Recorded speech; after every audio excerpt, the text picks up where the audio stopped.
The sound of my wheelchair being torn apart still echoes in my nightmares. Metal scraping against concrete, the cruel snap of essential parts breaking, and my son's voice cutting through the Oregon storm like a blade. "If you want to come back home, crawl." Those words didn't just break my heart. They shattered the very foundation of everything I believed about family, love, and the man I had raised with my own hands. My name is Gloria Rowe. I'm 63 years old, and I live in Salem, Oregon. For the past 3 years, since the accident that left me paralyzed from the waist down, I've depended on that wheelchair like others depend on their legs. It wasn't just mobility equipment. It was my independence, my dignity, my connection to the world. And my own son, Matthew Rowe, destroyed it in a fit of rage that still makes my blood freeze when I remember it. But let me start from the beginning, because this story isn't just about one terrible night. It's about 40 years of sacrifice, love, and betrayal that led to that moment when I lay helpless in the pouring rain, watching my son walk away from me like I was nothing more than garbage. I raised Matthew as a single mother after his father abandoned us when Matthew was just 2 years old. I worked 3 jobs, cleaning offices at night, serving breakfast at the local diner, and doing laundry for wealthy families on weekends. Every dollar I earned went toward giving Matthew the life I never had. Private school tuition cost me $15,000 a year, money I scraped together by skipping meals and wearing the same worn coat for 15 winters. When he wanted to play baseball, I spent $2,500 on equipment and league fees. When he dreamed of going to college, I took out a second mortgage on my small house, borrowing $80,000 to ensure he could study without worrying about money. Matthew graduated with a business degree and quickly found success in real estate. He married Rebecca, a woman who smiled sweetly to my face, but whose eyes always held a coldness that made me uncomfortable. They moved into a beautiful house in the suburbs, had 2 children, and seemed to be living the American dream I had sacrificed everything to give him. The accident happened 3 years ago. A drunk driver ran a red light and slammed into my car as I was driving home from my grandson's birthday party. The same grandson who used to run to me with open arms, calling me Grandma Glory in his sweet little voice. The impact crushed my spine, and the doctors told me I would never walk again. At 60 years old, everything I knew about life changed in an instant. That's when I discovered who my son really was. At first, Matthew seemed supportive. He and Rebecca invited me to live with them, claiming they wanted to take care of me. "Mom, you sacrificed everything for me," he said, tears in his eyes. "Now, it's my turn to take care of you." I sold my house for $180,000 and gave him the money, trusting that this would help with the expenses of accommodating my new needs. But the warmth in their home quickly turned Arctic. Rebecca began making snide comments about how I was in the way, how the wheelchair left marks on her precious hardwood floors, how my presence was disrupting their family dynamic. Matthew, the son I had raised to be kind and compassionate, began to echo her sentiments. The breaking point came last Tuesday. It was Rebecca's 35th birthday, and she was hosting an elaborate party for her friends. I had spent the entire previous week helping prepare, folding napkins, arranging flowers, and even contributing $500 from my disability check to help pay for the catering.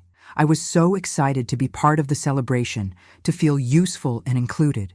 But as the guests began to arrive, Rebecca approached me with a smile that didn't reach her eyes. "Gloria," she said sweetly, "I think it would be better if you stayed in your room tonight. Some of our friends aren't comfortable around disabled people. You understand, right?" The words hit me like a physical blow. After everything I had done, after all the sacrifices and love I had poured into this family, I was being hidden away like something shameful. When I tried to explain how hurtful this was, Matthew appeared beside his wife, his face cold and distant. "Mom, just do what Rebecca asks. It's her birthday." That's when I knew that the son I had raised was gone, replaced by someone I didn't recognize. But I had no idea that the worst was yet to come. If this story is touching your heart, please hit that like button and subscribe to our channel. Also, leave a comment below letting me know where you're watching from and what time it is there. Your support means everything to me as I share this difficult but important story. The party downstairs was in full swing when I made the decision that would change everything. The laughter and music drifted up to my small room, the guest room that had become my prison, and something inside me snapped. I was tired of being treated like a burden, tired of tiptoeing around the home that was supposed to be mine too. I had every right to be at that party. I had helped pay for it, helped prepare for it, and I was family. I transferred myself into my wheelchair and made my way to the top of the stairs. From there, I could see the elegantly dressed guests mingling in the living room below, the same room where I used to read bedtime stories to my grandchildren before Rebecca decided I was too much of an inconvenience to have around them. Taking a deep breath, I activated the stair lift that Matthew had installed when I first moved in. As I descended, the conversations gradually quieted. Heads turned in my direction, and I saw Rebecca's face transform from birthday joy to barely contained fury. "Gloria," she hissed as I reached the bottom, her voice low enough that the guests couldn't hear but sharp enough to cut glass. "I thought we discussed this. I'm part of this family too," I said, my voice steady despite my racing heart. "This is my home, and I have every right to be here." The silence in the room was deafening. Rebecca's friends, women with perfectly styled hair and expensive jewelry, stared at me like I was some kind of spectacle. I could see the pity in their eyes, mixed with the discomfort that Rebecca had predicted. But I held my head high and smiled. "Hello, everyone. I'm Gloria, Matthew's mother. Happy birthday, Rebecca." What happened next still haunts me. Rebecca's mask of civility completely dropped, and her true nature emerged for everyone to see. "This is exactly what I'm talking about," she screamed, her voice echoing through the house. "You have no boundaries. You can't just respect a simple request to stay upstairs for one evening." Matthew appeared at her side immediately, and I waited for him to defend me, to remind his wife that I was his mother and deserved respect. Instead, he looked at me with disappointment and anger.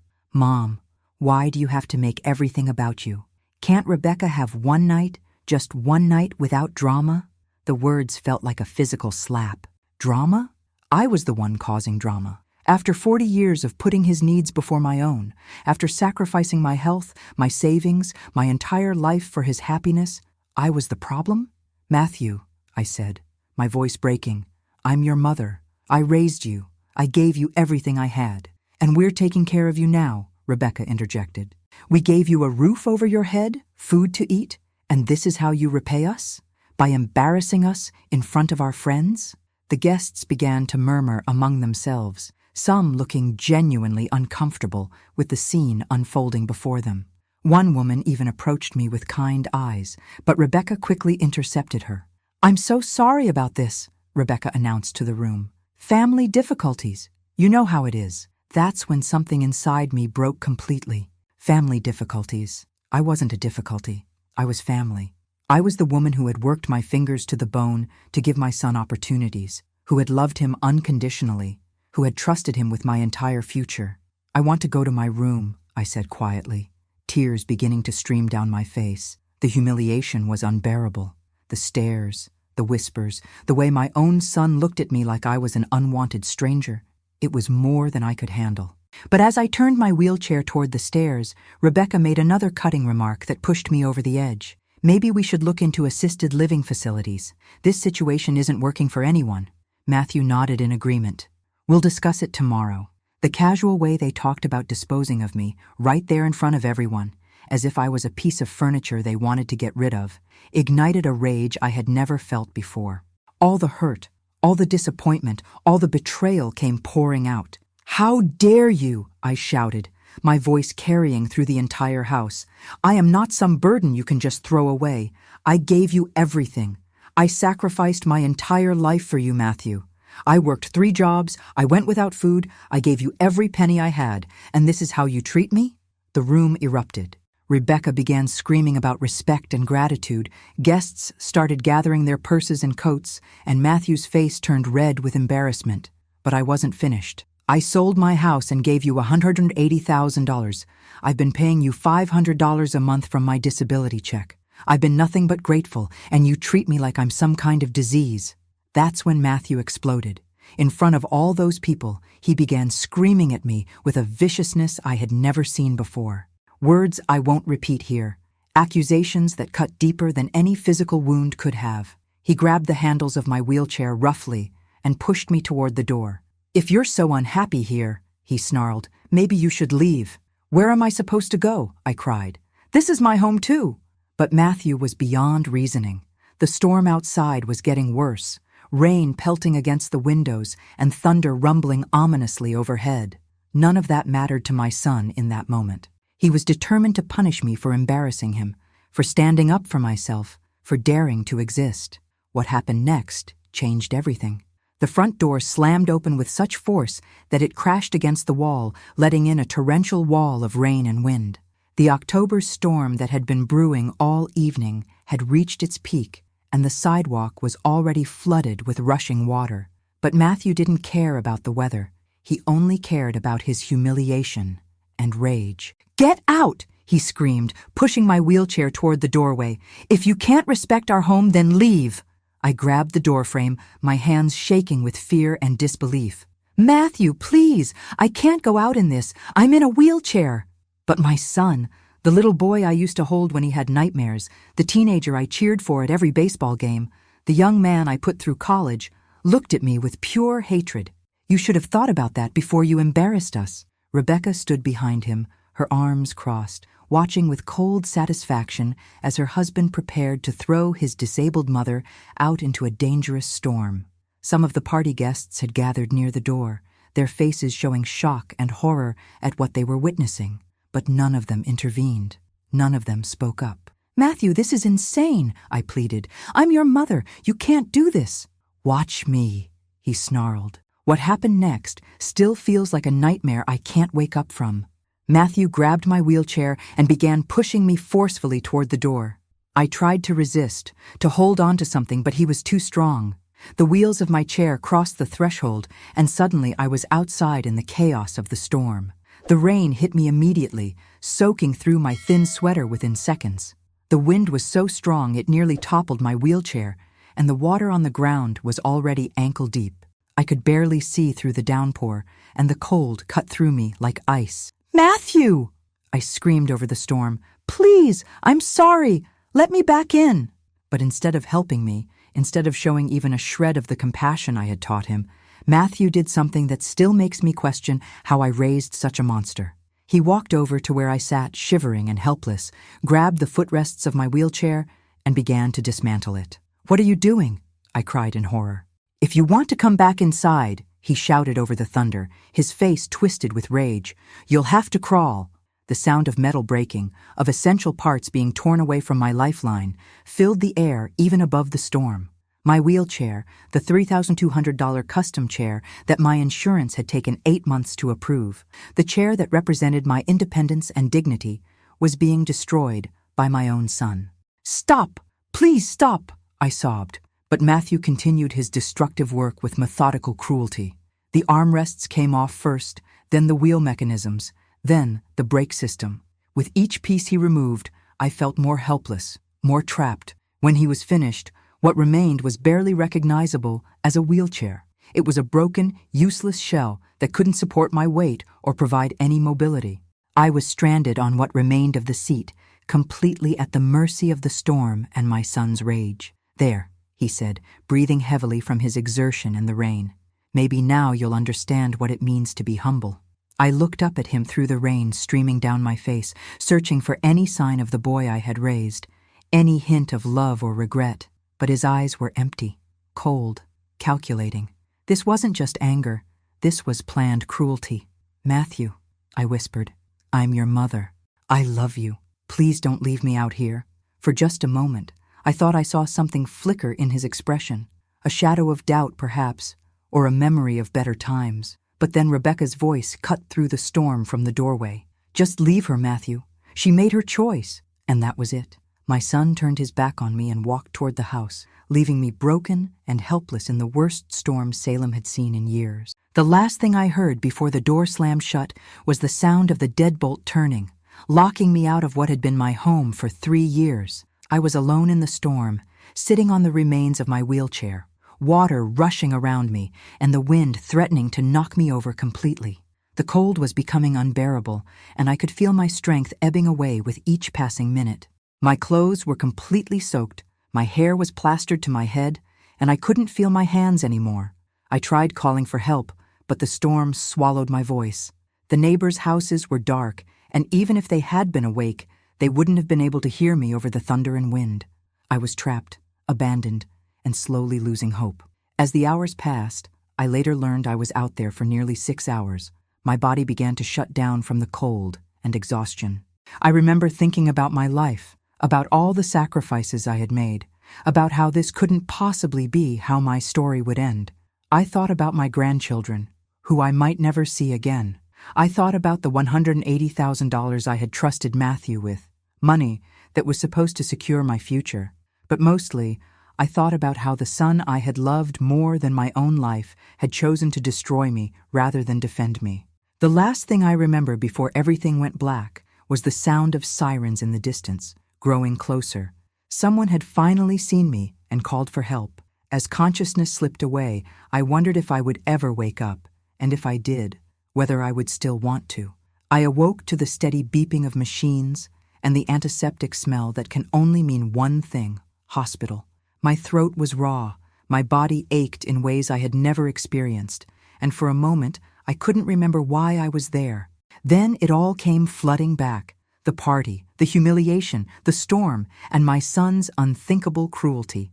A gentle voice beside my bed brought me fully back to consciousness. "Mrs. Rowe, can you hear me?" I turned my head slowly to see a kind-faced nurse with graying hair and compassionate brown eyes. Her name tag read, Patricia Williams, RN. She was adjusting an IV drip that was connected to my arm, and her movements were careful and professional. Where am I?" My voice came out as barely a whisper. "You're at Salem Hospital," Nurse Patricia said softly. "You've been here for 2 days. You were suffering from severe hypothermia and exhaustion when the paramedics brought you in. Mrs. Rowe, you're very lucky to be alive. 2 days. I had been unconscious for 2 days while my body recovered from what my son had put me through. The reality of how close I had come to dying because of Matthew's actions hit me like a physical blow. My wheelchair?" I asked, though I already knew the answer. Patricia's expression darkened. "The paramedics found the remains of it scattered around where you were lying. Someone had deliberately destroyed it." She paused, studying my face carefully. "Mrs. Rowe, we need to talk about what happened to you. The police have been waiting to speak with you, but first, there's something you need to know about your son." My heart began racing. Had something happened to Matthew? Despite everything he had done to me, he was still my child, and the thought of him being hurt made my chest tight with panic. "Is he okay? Was there an accident?" Patricia pulled a chair closer to my bed and sat down, her expression serious. "Mrs. Rowe, there's no easy way to tell you this. Your son Matthew isn't who you think he is." "I don't understand." She took a deep breath before continuing. "When you were brought in, we tried to contact your next of kin. Matthew never came to see you, but his wife, Rebecca, did. She came to discuss your medical bills and other matters." The way she said "other matters" sent a chill through me that had nothing to do with my recent exposure to the storm. During that conversation, Rebecca revealed some information that we felt you needed to know. "Mrs. Rowe, your son has been systematically stealing from you since you moved into his home. The $180,000 from the sale of your house, he never put it toward your care expenses. He used it to pay off gambling debts." The words hit me like a sledgehammer. Gambling debts? Matthew had never shown any interest in gambling when he was growing up. I had raised him to be responsible with money, to understand the value of hard work and savings. "That's not possible," I whispered. "Matthew is successful. He has a real estate business." Patricia's expression grew even more grave. "Mrs. Rowe, his real estate license was revoked 6 months ago for fraudulent practices. He's been living off borrowed money and your money. According to Rebecca, he's lost over $300,000 in the past 2 years through online gambling and bad investments." The room began to spin. Everything I thought I knew about my son's life was a lie. The successful career, the financial stability, the suburban dream. It was all an elaborate deception built on my sacrifice and trust. "There's more," Patricia continued gently. "Rebecca also told us about the $500 monthly payments you've been making. Matthew told you those were for household expenses, but Rebecca said he's been using that money to fund his gambling as well. Mrs. Rowe, you haven't been a burden on their household. You've been supporting it entirely." I felt like I was drowning all over again, but this time it wasn't from storm water. It was from the overwhelming realization that I had been completely betrayed by the person I trusted most in the world. "But why would Rebecca tell you this?" I asked. "Why would she expose him?" Patricia's next words made my blood run cold. "Because she's filing for divorce. She wants to protect her assets and her children from Matthew's debts, and she's using what happened to you as evidence of his unstable behavior. Mrs. Rowe, she recorded the entire incident from the night of the party. She has video evidence of Matthew destroying your wheelchair and abandoning you in the storm. The betrayal was so complete, so devastating, that I couldn't process it all at once. My son had stolen my life savings, had been using my disability payments to fund his gambling addiction, and had nearly killed me in a fit of rage when I dared to stand up for myself. And his wife had documented it all, not to help me, but to protect herself in their divorce proceedings. The police need to speak with you about pressing charges," Patricia said carefully. "What Matthew did to you constitutes elder abuse, destruction of medical equipment, and endangerment. Rebecca has provided them with the video evidence." I lay there in silence for several minutes, trying to absorb the magnitude of what had been revealed. My entire world had been built on lies.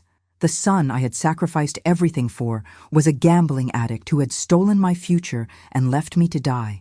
The daughter-in-law, who had seemed cold but manageable, was actually calculating enough to document my abuse for her own legal advantage. "Mrs. Rowe?" Patricia's voice was gentle. "I know this is overwhelming, but you need to know that you have options. There are resources available to help you, legal protections, and people who care about what happens to you." I turned to look at her, this kind stranger who was showing me more compassion than my own family had. "Why are you telling me all this? Why do you care?" Patricia's eyes filled with tears. "Because 20 years ago, my own mother was financially abused by my brother. She was too ashamed to tell anyone, too afraid to press charges, and she died thinking she was a burden on our family. I swore I would never let another elderly person suffer in silence if I could help it. For the first time in days, I felt something other than despair. I felt a spark of determination, a flicker of the strength that had carried me through 40 years of single motherhood and 3 years of disability. "What do I need to do?" I asked. Detective Sarah Chen arrived at my hospital room the next morning with a thick folder and a digital tablet that would forever change how I viewed my relationship with my son. She was a woman in her early 40s with sharp, intelligent eyes and a no-nonsense demeanor that immediately put me at ease. This wasn't going to be a conversation filled with pity or awkward sympathy. This was going to be about justice. "Mrs. Rowe," she began, settling into the chair beside my bed, "I've reviewed the initial report and the evidence that Rebecca Rowe provided to us. What I'm about to show you may be difficult to watch, but it's important for you to understand exactly what we're dealing with." She set up the tablet and angled it so I could see the screen clearly. "This is security footage from your son's home surveillance system. Rebecca provided us with the recordings from the night of October 15th, the night of the incident. As the video began to play, I saw myself descending the stairs on the lift, heard the conversations, witnessed my own humiliation from a different angle. But what struck me most was how calculating Rebecca looked throughout the entire incident. The camera captured her facial expressions, and I could see that she wasn't just angry. She was pleased. She was enjoying my degradation. "Mrs. Rowe," Detective Chen paused the video. "Did you notice that Rebecca positioned herself specifically to make sure your confrontation was captured on camera?" I looked more closely and realized she was right. Rebecca had maneuvered the situation so that everything happened directly in front of the main security camera. This hadn't been a spontaneous outburst. It had been orchestrated. "She planned this," I whispered in horror. "We believe so. Now, this next part is difficult to watch, but I need you to see it." The video continued, showing Matthew's explosion, his violent pushing of my wheelchair toward the door, and then the most heartbreaking part, the deliberate destruction of my mobility equipment while I begged him to stop. Watching it from this perspective, seeing my own helplessness and terror, made me realize just how close I had come to dying that night. "Mrs. Rowe, this video clearly shows elder abuse, destruction of medical equipment, and reckless endangerment. But there's something else we discovered during our investigation." Detective Chen opened her folder and pulled out several financial documents. When Rebecca provided us with this evidence, she also gave us access to bank records and financial statements to support her divorce filing. What we found goes far beyond simple marital problems. She spread the documents on my bedside table where I could see them. Bank statements, credit card bills, loan applications, and gambling website transaction records filled my vision. Your son has been systematically embezzling from your funds since you moved in with him 3 years ago. The $180,000 from your house sale, gone within 6 months. All of it went to online gambling sites and to pay off previous gambling debts. My hands shook as I looked at the transaction records. Thousands of dollars at a time, sometimes multiple transactions in a single day. Website names I didn't recognize, but that Detective Chen explained were all gambling platforms. But that's not all, she continued. The $500 monthly payments you've been making from your disability check? Those weren't going toward household expenses. Matthew has been depositing those directly into a separate account that he's been using exclusively for gambling. I felt sick to my stomach. How much has he stolen in total? Detective Chen consulted her notes. Including the house sale proceeds and the monthly payments, we estimate approximately $198,000 over the 3-year period. But Mrs. Rowe, there's something even more disturbing.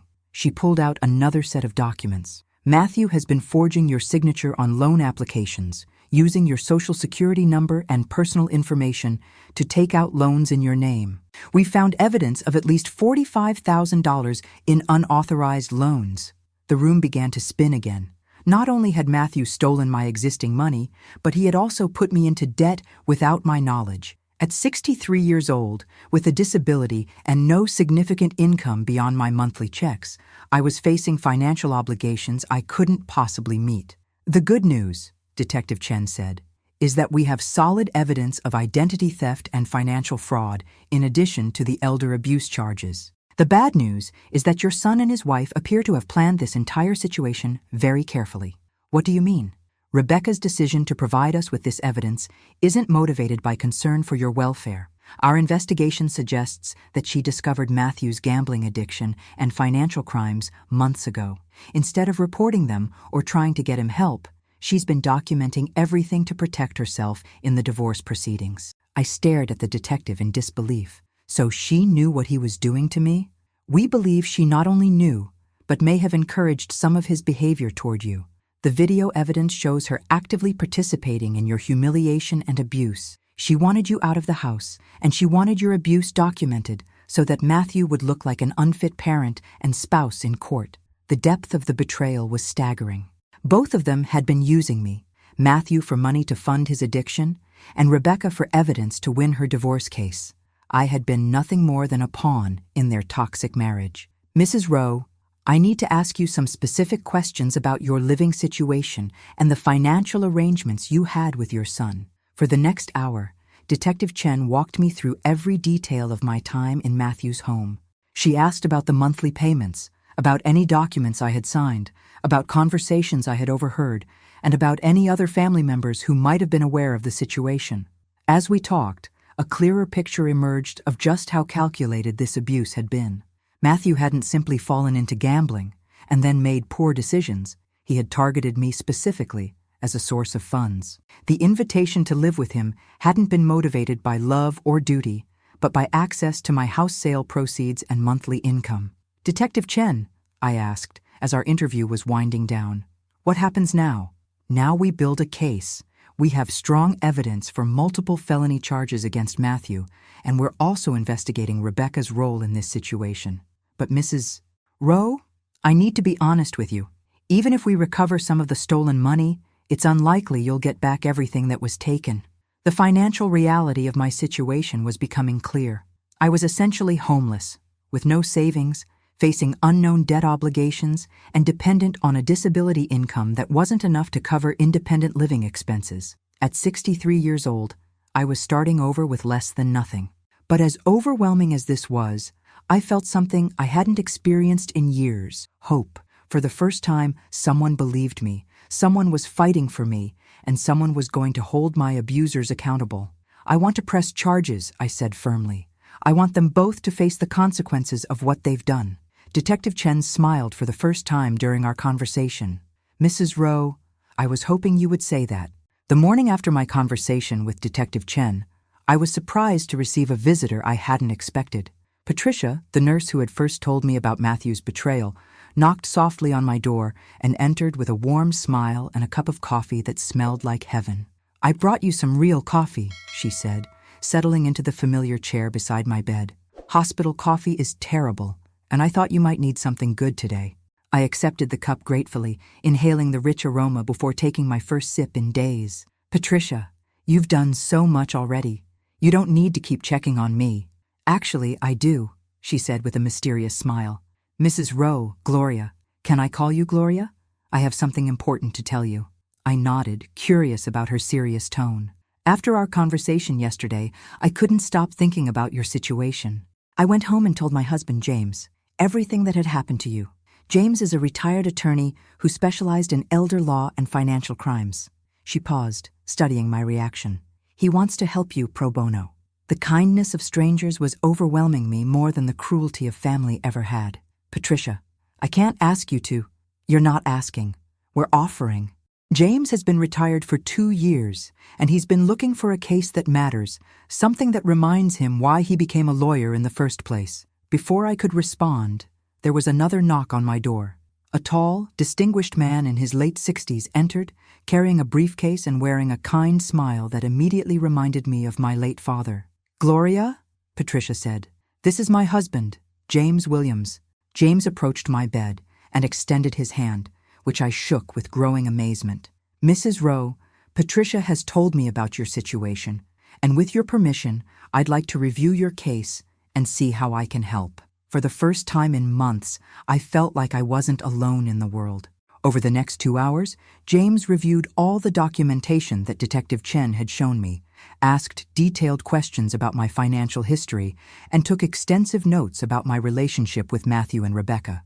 His expertise was immediately apparent. He knew exactly which questions to ask and how to organize the information for maximum legal impact. "Gloria," he said finally, "you have one of the strongest elder abuse and financial fraud cases I've seen in 30 years of practice. The video evidence alone is damning, but combined with the financial records and the identity theft, we're looking at potential felony charges that could result in significant prison time for your son." "What about the money?" I asked. Detective Chen said I probably won't get it all back. James's expression became more serious. "The money situation is complicated. Matthew has already spent most of what he stole on gambling, so direct restitution may be limited.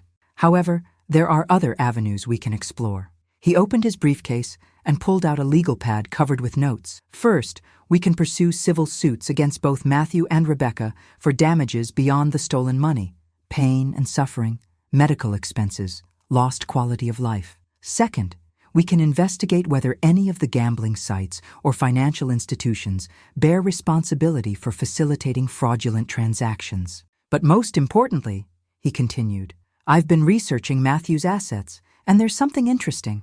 The house where you were living, it's still partially owned by you." I stared at him in confusion. "What do you mean?" "When you sold your house and gave Matthew the proceeds, you told Detective Chen that you intended those funds to be used for your care and housing expenses.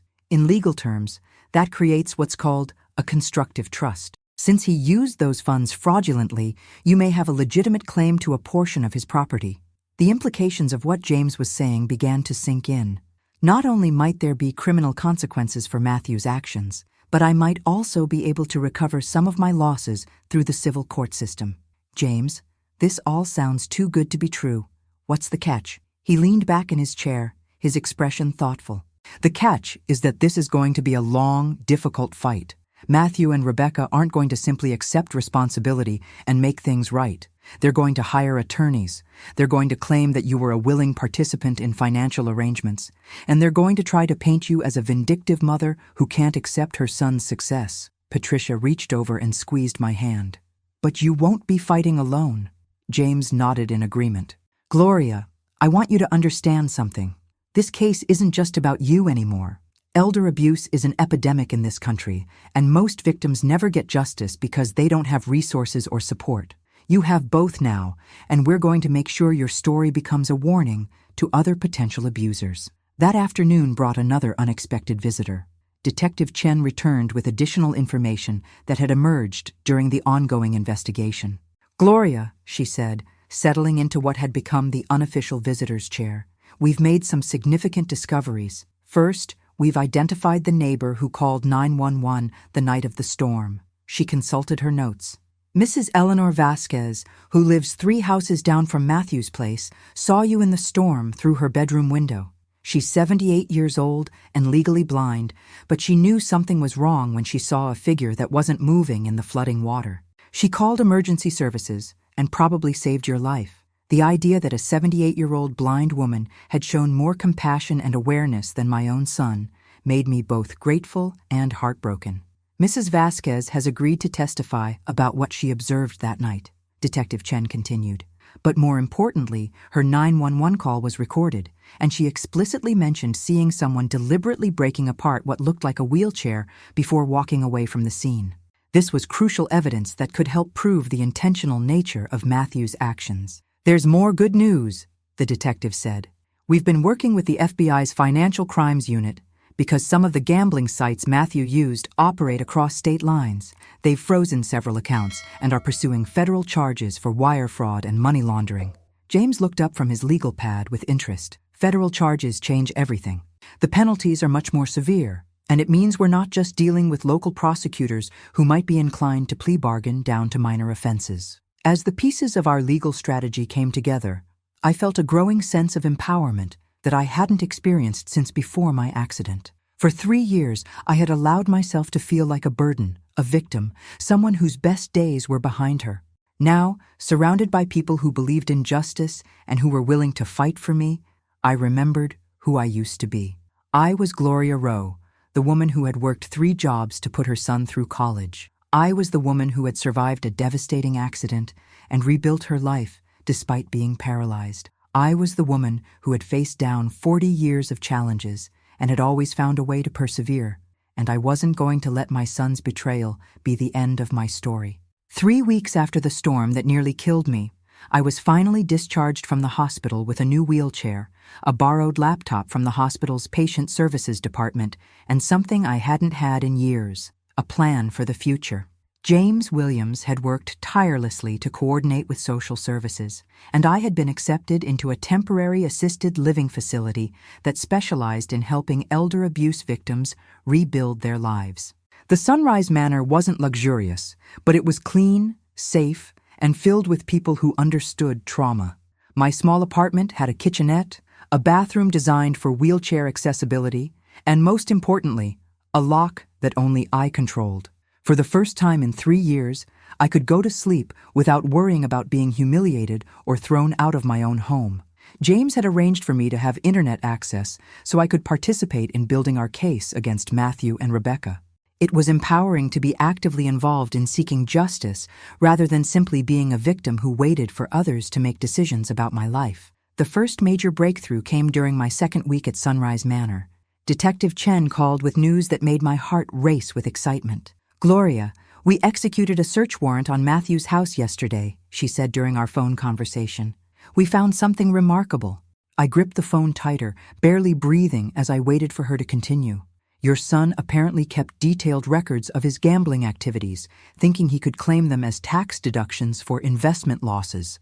What he actually created was a perfect documentation of every dollar he stole from you and exactly how he spent it." The irony was staggering.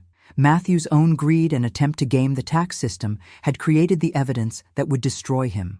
"But that's not all," Detective Chen continued. "We also found a safe in his home office that contained documents you're going to want to see, including a life insurance policy on you that he took out shortly after you moved in with him." My blood turned to ice. A life insurance policy? $500,000, with Matthew as the sole beneficiary. "Gloria, he was paying the premiums with your own disability money, and the beneficiary arrangements were made without your knowledge or consent." The implications of what the detective was telling me were horrifying. Not only had Matthew been stealing from me while I was alive, but he had also positioned himself to profit from my death. The night he left me in the storm suddenly took on an even more sinister dimension. "Detective Chen," I said slowly, "do you think he intended for me to die that night?" There was a long pause before she answered. "We're investigating that possibility. The timing is suspicious.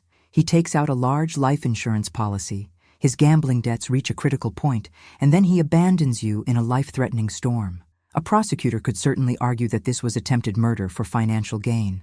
I hung up the phone feeling shaken, but also determined. If Matthew thought he could dispose of me for money, he was about to learn how wrong he could be. The next day brought even more dramatic developments. James arrived at Sunrise Manor with news that transformed our entire legal strategy. "Gloria," he said, settling into the chair across from my small dining table. "Rebecca's divorce attorney contacted me yesterday with an interesting proposal." I set down my coffee cup and gave him my full attention. "Rebecca wants to cooperate fully with our civil case against Matthew. She's willing to provide additional evidence, testify on your behalf, and support our efforts to recover your stolen assets." This development was unexpected, and I wasn't sure how to feel about it. Why would she help me? She participated in my abuse. James spread several documents on the table. "Because she's terrified that she'll be charged as an accessory to fraud, and her lawyer has convinced her that cooperation is her only path to avoiding prison time." He showed me a formal cooperation agreement that Rebecca's attorney had drafted. "In exchange for her testimony and evidence, we've agreed not to pursue civil damages against her personally. She keeps her share of the marital assets, but she helps us go after Matthew's portion." I studied the documents carefully. The agreement outlined exactly what Rebecca would provide: complete financial records, additional video surveillance from the home, testimony about Matthew's gambling addiction and abusive behavior, and most importantly, information about assets that Matthew had hidden. "Hidden assets?" I asked. Rebecca knew Matthew better than anyone, and she's been preparing for this divorce for months. She hired a private investigator who discovered that Matthew has been hiding money in offshore accounts, has a secret safe deposit box, and owns property in Nevada that he purchased with your stolen money. The scope of Matthew's deception continued to expand. Not only had he stolen my money and abused me, but he had also been systematically hiding assets from his wife while creating fraudulent documentation for tax purposes. "James, how much are we talking about total?" He consulted his notes. "Based on Rebecca's information and our own investigation, we believe Matthew may have access to as much as $400,000 in hidden or misrepresented assets. This includes the Nevada property, the offshore accounts, and a classic car collection that he purchased with cash. $400,000. It wasn't just my stolen money. It was evidence of a much larger pattern of fraud that had been going on for years. The federal prosecutors are very interested in this new information," James continued. "Wire fraud, money laundering, tax evasion, and now we're looking at potential murder-for-profit charges. Matthew is facing the possibility of 25 to 30 years in federal prison. For the first time since this nightmare began, I felt like justice might actually be possible." That evening, I received an unexpected phone call that brought everything full circle. The number was unfamiliar, but when I answered, I heard a small, timid voice that made my heart stop. "Grandma Glory, is that you?" It was Emma, Matthew's 8-year-old daughter, my granddaughter whom I hadn't spoken to since the night of the storm. "Emma? Sweetheart, how did you get this number?" "Mommy gave it to me. She said you were sick in the hospital and that Daddy did something really bad to you." Her voice was shaky, like she was trying not to cry. "Grandma Glory, I'm sorry Daddy hurt you. I miss you so much." Tears streamed down my face as I listened to my granddaughter's voice. "I miss you too, sweetheart. Are you okay? Mommy says we're moving to a new house soon and that Daddy has to go away for a while. She says he's sick and needs help." Emma paused, and I could hear her sniffling. "Can I come see you?" "I would love that more than anything in the world. Mommy wants to talk to you too." There was a rustling sound as the phone was passed, and then Rebecca's voice came on the line. It was different from how I remembered it, softer, less confident. "Gloria, I'm sorry to call so late. Emma has been asking about you every day since that night." I didn't know what to say. This woman had participated in my abuse, had watched my son destroy my wheelchair and abandon me in a storm, and had recorded it all for her own legal advantage. "Rebecca, why are you really calling?" "Because I need you to know that what happened to you was wrong, and I'm sorry I didn't stop it." Her voice was thick with emotion. "I was so angry about the money, about Matthew's lying and gambling, that I lost sight of the fact that you were the real victim in all of this." I listened as Rebecca continued, her words coming faster, as if she was afraid she might lose her courage. "I want Emma and Tyler to have a relationship with you. They love you, and they need to know that what their father did doesn't represent who our family really is. If you'll let me, I want to make things right." The call I had been both dreading and anticipating came on a Tuesday morning in November. Detective Chen's voice carried a mixture of satisfaction and grim determination that told me everything I needed to know before she said a word. "Gloria, we arrested Matthew this morning at 6 a.m. Federal agents executed warrants simultaneously at his home, his former office, and the Nevada property. He's being charged with elder abuse, financial fraud, wire fraud, money laundering, tax evasion, and attempted murder." Attempted murder. Hearing those words spoken aloud made the reality of what my son had tried to do hit me with full force. He hadn't just abandoned me in the storm. He had positioned himself to profit from my death and had taken deliberate action to make that death more likely. "He's being held without bail pending arraignment," Detective Chen continued. "The federal prosecutor considers him a flight risk given the offshore accounts and hidden assets. Gloria, he's going to be in federal custody for a very long time." I should have felt victorious, but instead, I felt empty. This was my son, the little boy who used to bring me dandelions and tell me they were beautiful flowers. The young man who had cried when he graduated from college and thanked me for believing in him. How had we arrived at this moment where his arrest was necessary for my safety and justice? "There's something else," Detective Chen said gently. "Matthew has requested to see you. His attorney says he wants to apologize and discuss restitution. You are under no obligation to meet with him, but I wanted you to know he asked." The thought of seeing Matthew face to face terrified me, but it also called to something deep inside me that needed closure. I had spent months wondering how the son I raised could have become the man who nearly killed me. Maybe a conversation would provide answers that would help me heal. "I'll see him," I said, "but I want James there with me, and I want it recorded." 2 days later, I found myself in a sterile conference room at the Federal Detention Center, my hands shaking as I waited for them to bring in my son. James sat beside me, his presence reassuring and professional. Across from us, Matthew's court-appointed attorney, a tired-looking man in his 50s, shuffled through papers nervously. When the door opened and Matthew walked in wearing an orange jumpsuit and shackles, I barely recognized him. The successful businessman persona was gone, replaced by someone who looked broken, defeated, and much older than his 40 years. But what struck me most were his eyes. They were the same eyes that had looked at me with such hatred the night of the storm. "Mom," he said softly as he sat down across from me, "thank you for coming." I studied his face, looking for any sign of genuine remorse, any indication that the son I had raised was still somewhere inside this stranger. "Matthew, why did you ask to see me?" He looked down at his hands, which were cuffed in front of him. "Because I need you to understand that I'm sorry. What I did to you, it wasn't who I really am. I was sick, I had a problem, and I took it out on the person who least deserved it." The words sounded rehearsed, like something his attorney had coached him to say, but I let him continue.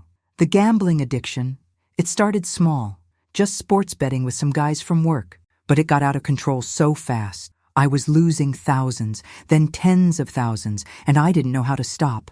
His voice cracked with what sounded like genuine emotion. "When you moved in with us, I saw an opportunity to get back on my feet, to pay off the debts and start over. So you stole my life savings," I said flatly. "I borrowed it," he said quickly. "I was going to pay you back once I won big enough to cover everything. I had a system, a strategy that was supposed to work." I stared at him in disbelief. Even now, even after everything that had happened, he was still lying to himself about what he had done. "Matthew, you didn't borrow anything. You stole $198,000 and put me into debt without my knowledge. You destroyed my wheelchair and left me to die in a storm. You took out a life insurance policy on me and were paying for it with my own money." My voice grew stronger with each accusation. "How can you call any of that borrowing?" For the first time, Matthew looked directly at me, and I saw something I hadn't expected. Genuine surprise. "Life insurance? What are you talking about?" His attorney leaned over and whispered something in his ear. Matthew's face went pale, and his hands began shaking. I don't know anything about any life insurance policy," he stammered. "Mom, I swear to you, I never took out any life insurance." James leaned forward, his voice sharp and professional. "Matthew, the policy was found in your safe, along with documentation showing you've been paying premiums for 2 years. That's impossible. I don't even know how to take out life insurance. Rebecca handles all the insurance stuff for our family. A chill ran through the room as the implications of what Matthew was saying became clear. If he hadn't taken out the life insurance policy, then someone else had. Someone who had access to his safe, his financial information, and my personal details. James and I exchanged glances. "Matthew," I said carefully, "are you saying Rebecca took out the life insurance policy?" "I'm saying I don't know anything about it," he replied, but his voice carried a note of growing realization. "But Rebecca, she's been planning this divorce for months. She hired investigators. She's been recording everything." He trailed off, his eyes widening with understanding. "What are you thinking?" James asked. Matthew looked around the room as if he was afraid someone might be listening. What if this wasn't just about the divorce? What if Rebecca wanted both of us out of the way? The attorney stopped shuffling papers and looked up sharply. "Matthew, be very careful about what you're suggesting." But Matthew wasn't listening to his lawyer anymore. He was staring at me with an expression I couldn't quite read. "Mom, the night of the party, Rebecca knew exactly how to push my buttons. She knew what would make me lose control, and she made sure it was all recorded." I felt my heart racing as pieces of a larger puzzle began to form in my mind. "Matthew, are you saying she manipulated you into attacking me?" "I'm saying she knew exactly what would happen if she humiliated you in front of her friends and then reminded me about our financial problems. She knew I'd lose my temper, and she knew I'd take it out on you." He paused, his breathing heavy. "Mom, I think she wanted me to hurt you badly enough that you'd either die or I'd go to prison for it." The room fell silent as everyone processed what Matthew was suggesting. If he was telling the truth, then Rebecca hadn't just been an opportunistic spouse gathering evidence for a divorce. She had been the architect of a plan to eliminate both her husband and his mother. "Why would she do that?" I asked. Matthew's voice was barely above a whisper. "Because of the inheritance." "What inheritance?" "Mom, 3 months ago, Rebecca's aunt died and left her $800,000. But the will specified that the money could only be inherited if Rebecca was free of any financial obligations to extended family members." His eyes met mine. "That includes you." The final piece of the puzzle clicked into place with devastating clarity. Rebecca hadn't just been documenting my abuse for a divorce proceeding. She had been orchestrating it to clear the way for her inheritance. "She needed you gone and me in prison," Matthew continued. "If I had killed you that night, she would have collected on the life insurance policy and inherited her aunt's money while I rotted in jail for murder." James was furiously taking notes, and I could see his mind racing through the legal implications of this revelation. "Matthew," I said slowly, "are you willing to testify about what you just told us?" He nodded without hesitation. "If it means stopping her from getting away with this, yes." "Mom, I'm guilty of a lot of things, but I won't let her use me to hurt you anymore." For the first time since the night of the storm, I looked at my son and saw a glimmer of the boy I had raised. The revelation that Rebecca might have orchestrated the entire chain of events that nearly cost me my life changed everything about our case. Within hours of our conversation with Matthew, James had contacted Detective Chen and the federal prosecutors to share this new information. What followed was a whirlwind of activity that would expose a level of manipulation and premeditated cruelty that shocked even the experienced law enforcement professionals involved in the case. Detective Chen called me the morning after our prison visit with news that made my head spin. "Gloria, we've obtained warrants to search Rebecca's personal computers, phone records, and financial accounts. What we found is going to blow this case wide open." I was sitting in my small apartment at Sunrise Manor having just finished breakfast when I received her call. "What did you find?" "First, we found extensive internet searches on Rebecca's computer dating back 6 months before the incident. Searches for things like elder abuse laws, Oregon, insurance payouts, death, how to trigger gambling addiction relapse, and spousal immunity domestic violence. Each search term Detective Chen read felt like another piece of evidence confirming the calculated nature of what had been done to me. "But that's just the beginning," she continued. "We also found text messages between Rebecca and her divorce attorney that are absolutely damning." Detective Chen explained that the text messages revealed a conversation that took place 2 weeks before the night of the storm. In these messages, Rebecca's attorney had warned her that with Matthew's gambling debts and financial problems, she might not be able to get the clean divorce settlement she wanted. Rebecca had responded by saying she was working on a solution that would eliminate the problem permanently. Gloria, these messages show clear premeditation. Rebecca wasn't just planning to document abuse, she was planning to create it. The next piece of evidence was even more shocking. Financial records showed that Rebecca had not only known about the life insurance policy on me, she had taken it out herself, forging Matthew's signature and using his financial information to make the payments. She was essentially betting on your death, Detective Chen explained.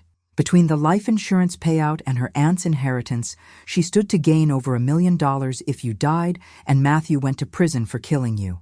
I felt sick thinking about how close her plan had come to succeeding. If Mrs. Vasquez hadn't seen me in the storm, if the paramedics had arrived just a few minutes later, Rebecca's scheme might have worked perfectly. But the most disturbing discovery came when investigators examined Rebecca's phone records more closely. They found evidence that she had been in contact with several of the online gambling sites that Matthew used, providing them with his personal information and encouraging them to send him promotional offers and credit advances. She wasn't just enabling his gambling addiction, Detective Chen said. She was actively feeding it, making sure he stayed desperate and unstable enough to be manipulated into violence. The full scope of Rebecca's manipulation was breathtaking. She had spent months systematically pushing her husband toward a breaking point while positioning herself to profit from the inevitable explosion. James arrived at my apartment that afternoon with additional information that filled in the remaining gaps in Rebecca's plan. Gloria, we've been working with the FBI's Behavioral Analysis Unit to understand exactly how Rebecca orchestrated this, he said, settling into what had become his usual chair. What they've found suggests a level of psychological manipulation that's rarely seen outside of professional criminal organizations. He opened his briefcase and pulled out a thick file. Rebecca had been studying Matthew's psychological triggers for months, documenting what made him angry, what pushed him toward violence, and how his gambling addiction affected his emotional state. According to the analysis, Rebecca had been deliberately creating situations that would increase Matthew's stress and desperation, then providing him with opportunities to gamble as a form of stress relief, knowing that this would only make his problems worse. She was essentially training him to respond to stress with increasingly violent behavior, James explained, and she was training herself to trigger those responses at will. The night of the party hadn't been a spontaneous outburst. It had been the culmination of months of careful psychological conditioning. James, I said, struggling to process the enormity of what I was learning. How did investigators figure all this out? Rebecca made one crucial mistake, he replied. She kept detailed notes. It turned out that Rebecca had been documenting her manipulation strategy in a private journal that she kept on her computer. She had been treating Matthew's psychological breakdown like a scientific experiment, recording what techniques worked best to make him unstable and violent. One entry from 2 months before the incident reads, M is responding well to financial pressure combined with public humiliation. Need to identify trigger that will cause complete loss of control in front of witnesses, James read from the file. Another entry says, Mother-in-law represents perfect target. M has unresolved anger about childhood sacrifices. Use this. The coldness and calculation behind these notes were chilling. Rebecca had been planning to use me as a weapon against my own son, knowing that manipulating Matthew into hurting me would destroy both our lives while benefiting her financially. The prosecutors are calling this one of the most sophisticated domestic manipulation schemes they've ever encountered, James said. Rebecca is now facing federal charges for conspiracy, fraud, attempted murder, and psychological torture. As the legal machinery ground forward, I found myself grappling with emotions I hadn't expected. Yes, I felt vindicated that the truth was finally being revealed. Yes, I was grateful that both Matthew and Rebecca would face consequences for their actions. But I also felt a profound sadness for the family that had been destroyed by greed and manipulation. That evening, I received another call from Emma, my 8-year-old granddaughter. Grandma Glory? Her voice was smaller than usual, and I could hear that she had been crying. What's wrong, sweetheart? Mommy got arrested today. The police came to our house and took her away in handcuffs. Emma's words came out in a rush, as if she was afraid to stop talking. Tyler and I are staying with Aunt Sarah now, but I don't understand what's happening. Why did Mommy do bad things? My heart broke for these children who were innocent victims of their parents' choices. Emma, sometimes grown-ups make very bad decisions that hurt other people. Your mommy and daddy both made choices that were wrong, and now they have to face the consequences. But why did they want to hurt you? You're the best grandma in the whole world. I had to pause to compose myself before answering. Sometimes people get so focused on money and what they want that they forget about love and family. Your parents forgot what was really important, and they let greed make them do terrible things. Grandma Glory, can Tyler and I come live with you? The question broke my heart because I knew it wasn't possible. I was 63 years old, disabled, living in assisted housing, and just beginning to rebuild my life after losing everything. I couldn't provide a home for 2 young children, no matter how much I loved them. Sweetheart, I can't take care of you the way you need to be taken care of, I said gently, but I promise you that no matter where you live, you will always be my grandchildren, and I will always love you. Will we still be able to see you? As often as possible, I promised. And when you're old enough, I'll tell you the whole story about what happened, so you'll understand that none of this was your fault. As I hung up the phone, I realized that my fight for justice wasn't just about me anymore.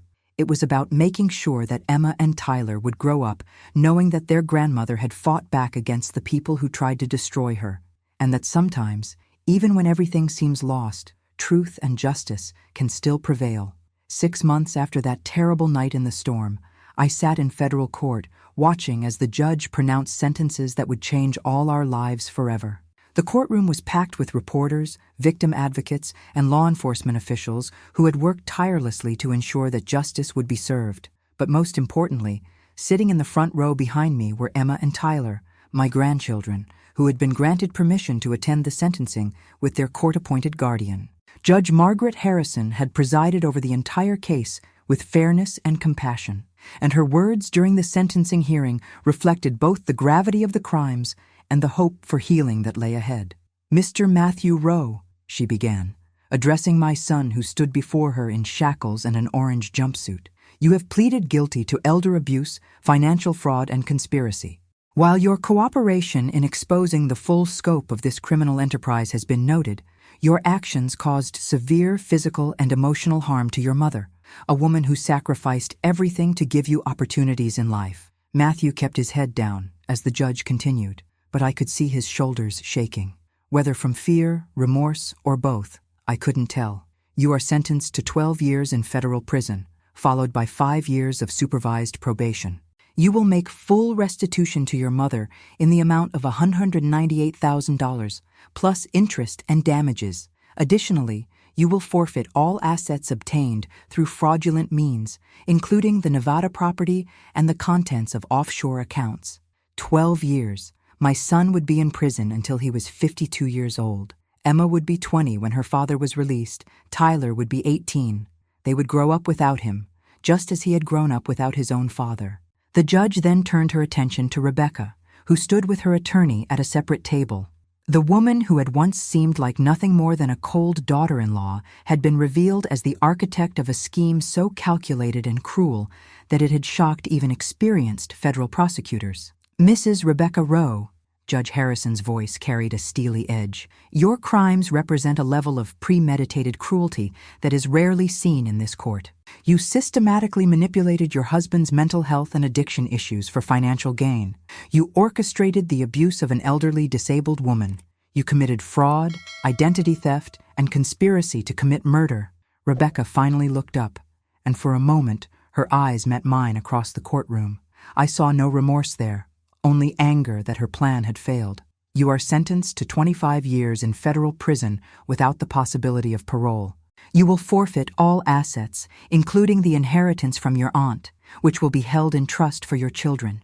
You are permanently prohibited from having any contact with the victim or her family members." 25 years. Rebecca would be in her 60s when she was released, and her children would be adults who barely remembered her. As the bailiffs led both Matthew and Rebecca away, I felt a complex mixture of emotions. Justice had been served, but it came at the cost of my grandchildren losing both parents and my son, spending the prime of his life in prison. Still, I knew that without consequences, the cycle of abuse might have continued.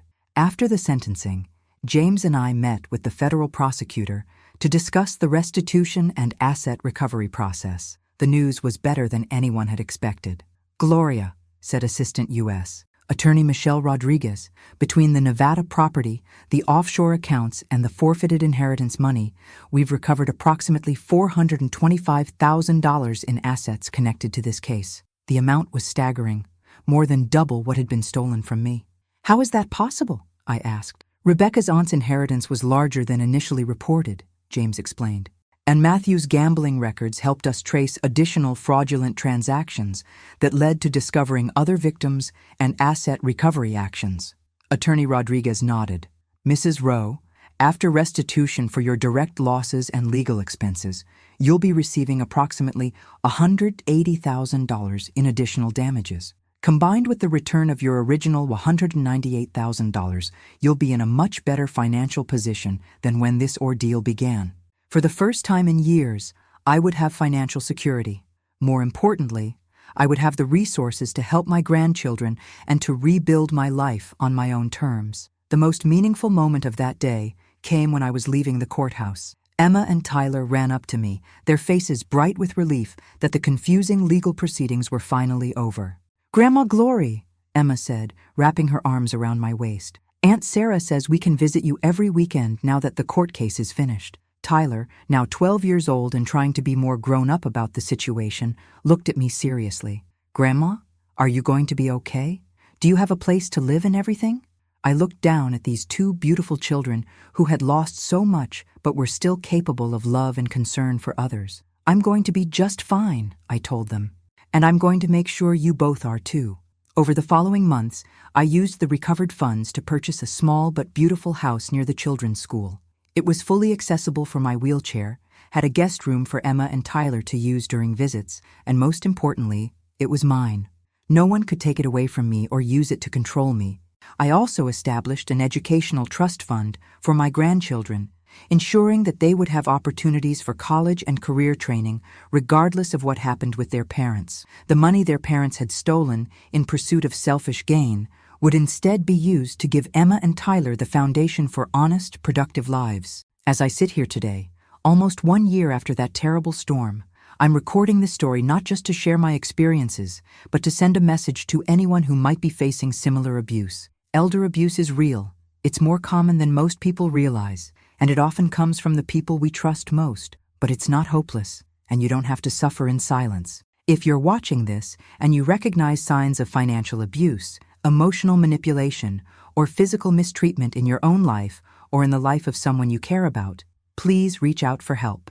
Contact your local adult protective services, speak with a trusted friend or neighbor, call the police if you're in immediate danger. There are people who care, resources available to help, and legal protections that can make a difference. My name is Gloria Rowe. I'm 63 years old, and I survived the worst betrayal imaginable to find justice, healing, and hope on the other side. If my story can help even one person find the courage to fight back against abuse, then every moment of pain and struggle will have been worth it. My grandchildren are thriving in a stable home with their aunt.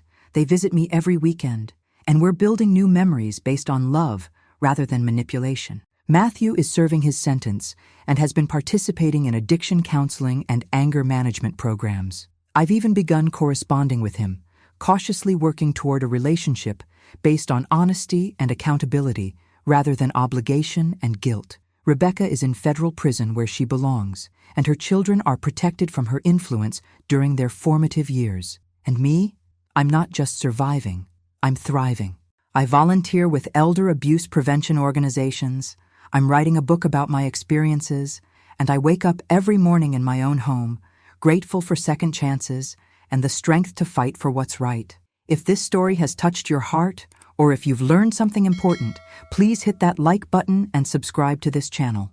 Leave a comment below telling me where you're watching from and what time it is there. I love hearing from viewers around the world. Share this video with anyone who might need to hear this message, because together we can make sure that abuse and betrayal don't win. Thank you for listening to my story. Remember, you are stronger than you know. You deserve to be treated with respect and dignity, and it's never too late to fight for the life you deserve. Stay strong and never give up hope.